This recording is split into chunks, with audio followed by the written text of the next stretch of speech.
आस्था मनोरंजन का विषय नहीं है। मनोरंजन कभी आस्था नहीं हो सकती और आस्था के साथ खिलवाड़ नहीं करना चाहिए। ये हमारे प्रभु की लीलाएं, प्रभु की भक्ति, ये हमारी आस्था है, हमारा अस्तित्व है, हमारा जीवन है।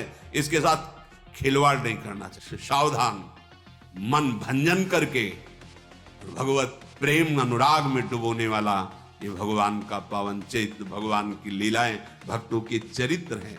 इनको हम मनोरंजन न समझें। चलो थोड़ी देर देख लेते, थोड़ी देर सुन लेते, नहीं, ये परम सच्चिदानंद है। इसीलिए हम लोग अपनी आस्था के साथ खिलवाड़ करते हैं। जो मन आता है वो नाटक बनाते हैं, जो मन आता है वो नाटक देख लेते हैं, जो मन आता है। ऐसे नहीं है।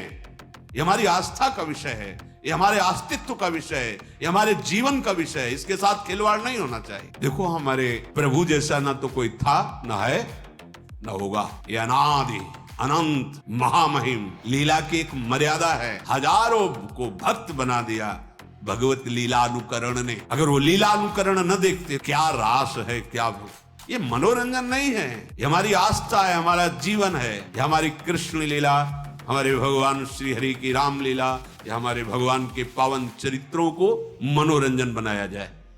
अपराध है, दंड भोगना पड़ेगा।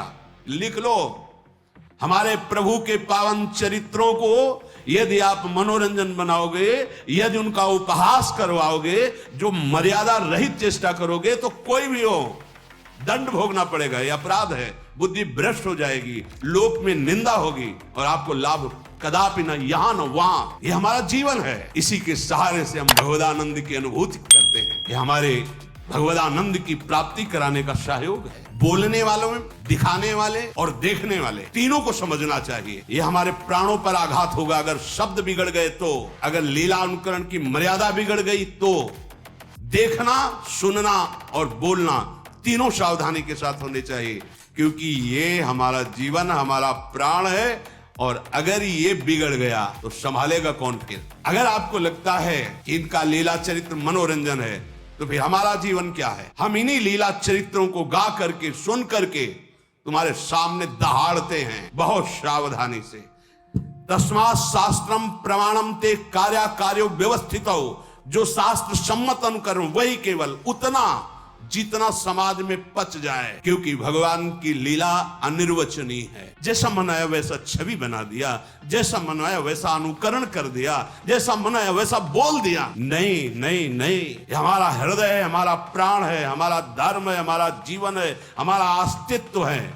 यही होगा, कलयुग का प्रभाव यही है, हमारे अस्तित्व को मिटाने में। हमारे प्रभु का क्या, जिनको देख करके हमारा हृदय निष्पाप और रोने लगे और जीवन अधर्म से हटकर धर्म की तरफ से। ये मनोरंजन नहीं है। भगवान के पावन चरित्र, कौन ऐसा है जिसने हमारे भगवान के पावन चरित्र को सुन करके भगवत प्राप्ति न की हो? कोई एक उदाहरण, रत्नावती जी केवल भगवान की वार्ता सुनकर भगवत प्राप्त हो गई। आज हमारी बुद्धि इसे मनोरंजन में ले रही। भगवान की लीला चरित्रों का अनुकरण, भगवान की लीला चरित्रों का गायन बहुत सावधानी से होना चाहिए। हमारे आस्तिकता पर, हमारे हृदय आराध्य की कहीं भी उसमें चोट न पहुंचने पावे। अगर चोट पहुंचेगी तो विश्व में कोई ऐसा नहीं जो इस अपराध को पचा सके। भगवान मनोरंजन की चीज नहीं है। आज हम सत्संग को, भगवत लीला अनुकरण को मनोरंजन बना रहे हैं। बस रीझना चाहिए, सामने वाला रीझना चाहिए, बस वो हम कुछ बोले वो रीझे नहीं। ये बात नहीं, ये बहुत बड़ा अपराध हो जाएगा यदि हम अपने प्रभु की मर्यादा और महिमा को मनोरंजन में उतार देंगे। ये तो सुरक्षित रखा जाए। कैसे हम समझ पाएंगे कि हमारे वो भगवान है? जहां राम शब्द जुड़ा, कृष्ण शब्द जुड़ा, वहां हमारा जीवन जुड़ गया, हमारा प्राण जुड़ गया, हमारी गर्दन झुक गई।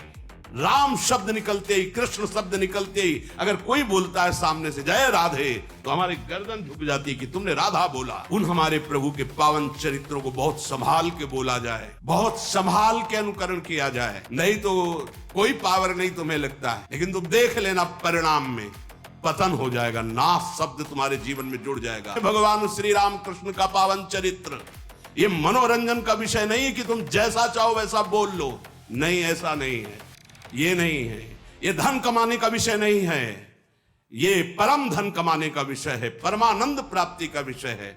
आज हम अपनी मर्यादा से विचलित होते चले जा रहे हैं। जैसा मन आए वैसा संत का नाटक बना दो, जैसा मन आए वैसा भगवंत का नाटक बना दो। केवल मनोरंजन करना चाहिए बस।